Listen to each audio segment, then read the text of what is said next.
By seeping into every aspect of our life, many aspects has changed the way we behave and operate. From communication and transport to healthcare and connectivity, this has enhanced our lives for better. Good morning, everyone. We are here to present to you what happened during the first industrial revolution. These are the learning objectives. Introduction to the Industrial Revolution. Discuss the first industrial revolution.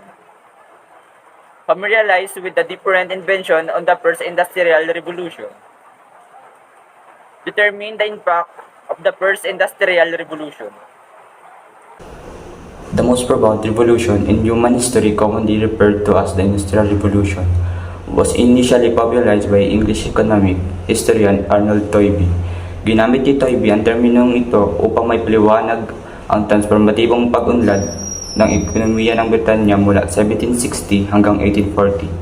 Sa panahong ito, naganap ang pangunahing paglipat mula sa tradisyonal na agraryan at manuwal na paggawa tungo sa industrialyado at mekanisadong sistema.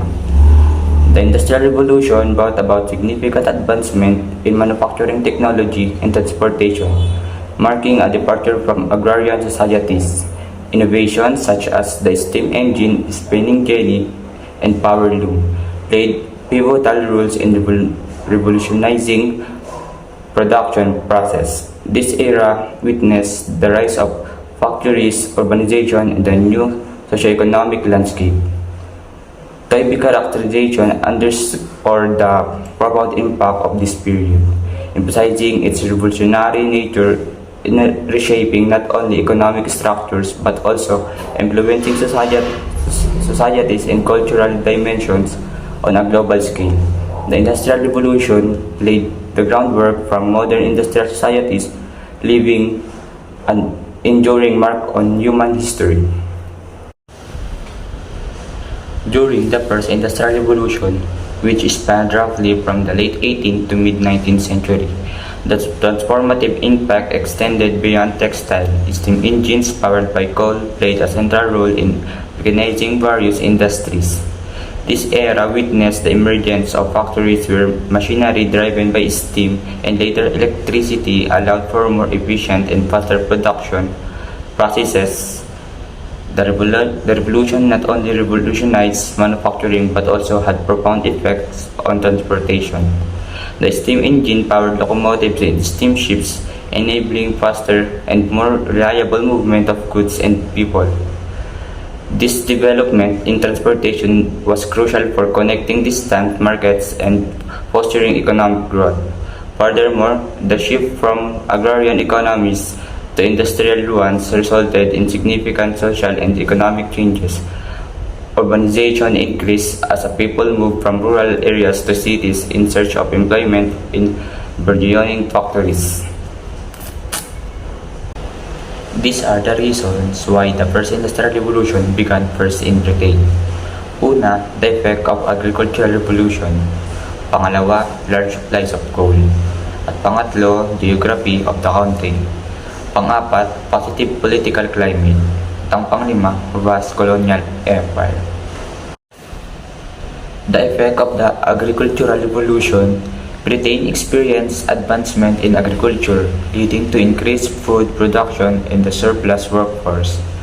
This surplus population could then engage in industrial activities. Large supplies of coals. Britain had extensive coal reserves, a crucial energy source for powering steam engines and fueling industrial machinery during the early stages of the Industrial Revolution. Geography of the country. Britain's geographical features, including navigable rivers and access to the sea, facilitated transportations of raw materials and finished goods. This is the movement of goods contributing to industrial growth. Positive political climate. Britain had a stable political environment that supported economic development. Factors such as the constitutional monarchy, protection of private property, and legal framework conducive to business encourage industrial investments. Vast colonial empire. Britain's colonial empire provided access to raw materials and serves as a market for finished goods. The economic benefits derived from colonial trade contributed to the accumulation of wealth that fueled industrialization. At President Thomas Jefferson's request, the two houses of United States Congress considered and passed the Embargo Act quickly in December 22, 1807. All U.S. ports were closed to exporting shipping in either U.S. or foreign vessels, and restrictions were placed on imports from Great Britain. This act was implemented because President Thomas Jefferson hoped that the Embargo Act of 1807 would help the United States by demonstrating to Britain and France their dependence on American goods, convincing them to respect American neutrality and stop impressing American seamen. Now, let's move on to the impact of the First Industrial Revolution to the society. The effect of the First Industrial Revolution was divided into two: the pros and cons, or its advantages and disadvantages. Moving forward to the advantages, there is an advancement in production. 200 years ago, during the Industrial Revolution, huge changes took place in the way people live and work. Before the Industrial Revolution, people made what they needed on their farms by hand. That changed when people invented machines to make products much faster and easier than they could be made by hand. People working at those machines made money and bought items like food and clothing instead of making them by hand. The second one is the growth in innovations and inventions. Due to the Industrial Revolution's advancements, the nation saw the first combustible engine, incandescent light bulb, and modern assembly line used in manufacturing. The Industrial Revolution changed how people work, the technologies available to them, and in turn where they lived. It made life comfortable for many, though living conditions for workers remained abhorrent, which eventually fueled the rise of labor unions that led to improved working conditions and fair wages. Also, during the first industrial revolutions, workers earned higher wages.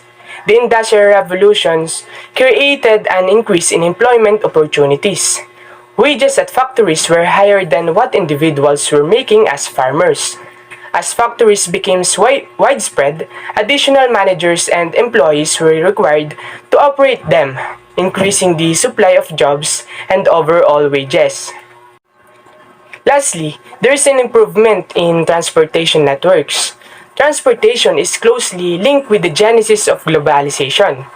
The Industrial Revolution completely changed the way people travel and how goods were transported. Before the Industrial Revolution, transportation relied on animals like horses pulling a cart and also boats. Travel was slow and difficult. It could take months to travel across the United States in the early 18s. Now, let's move on to the disadvantages of the first Industrial Revolution. During the first Industrial Revolution, there is a deplorable working conditions and child labor.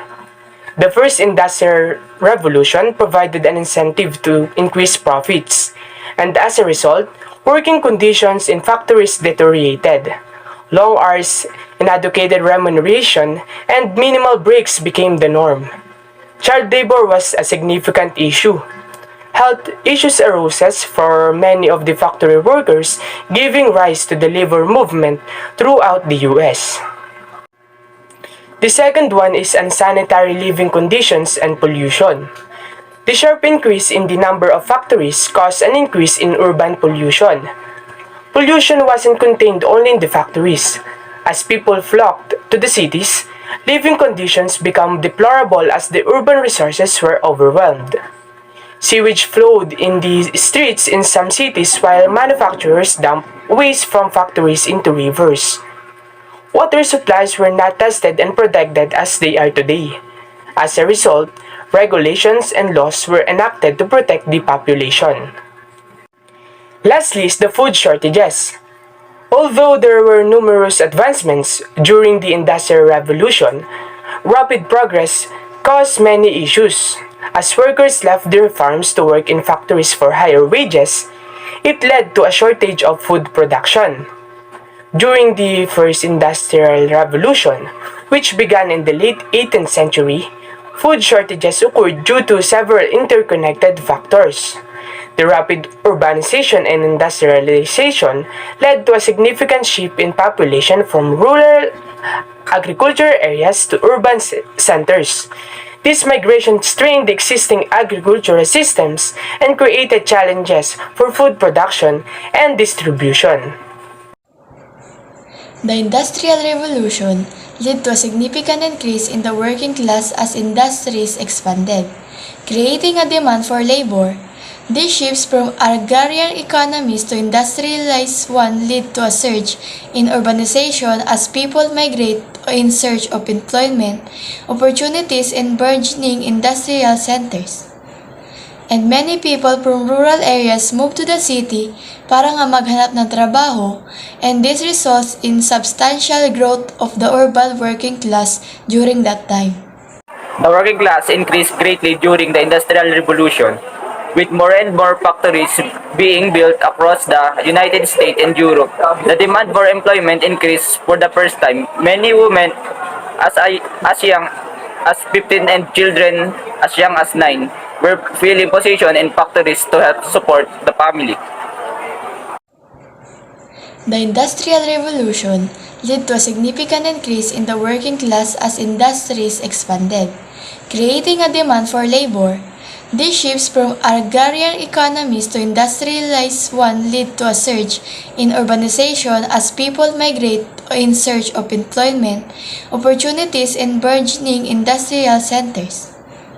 And many people from rural areas move to the city para nga maghanap ng trabaho, and this results in substantial growth of the urban working class during that time.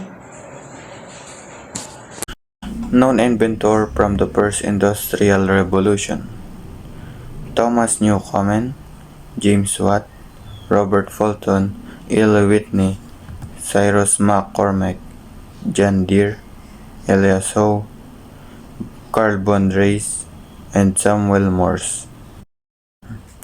Invention from the first industrial revolution. One of the great technological advances came in 1712 with the invention of a steam engine by an English blacksmith, which is Thomas Newcomen. James Watt, what is steam engine, is considered a truly efficient steam engine. Robert Fulton, steamboat, where the engine was obtained from and built by James Watt. Eli Whitney, cotton gin increased the speed of separating the cotton seeds from the fiber. Cyrus McCormick, reaper, allowing harvesting of grain to be faster and cheaper. John Deere, steel plow used in faster and more efficient planting and growing of crops. Elias Howe, sewing machine used for fast production of clothing. Carl von Reis, velocipede, is the first commercially successful two-wheeled steerable human-powered device.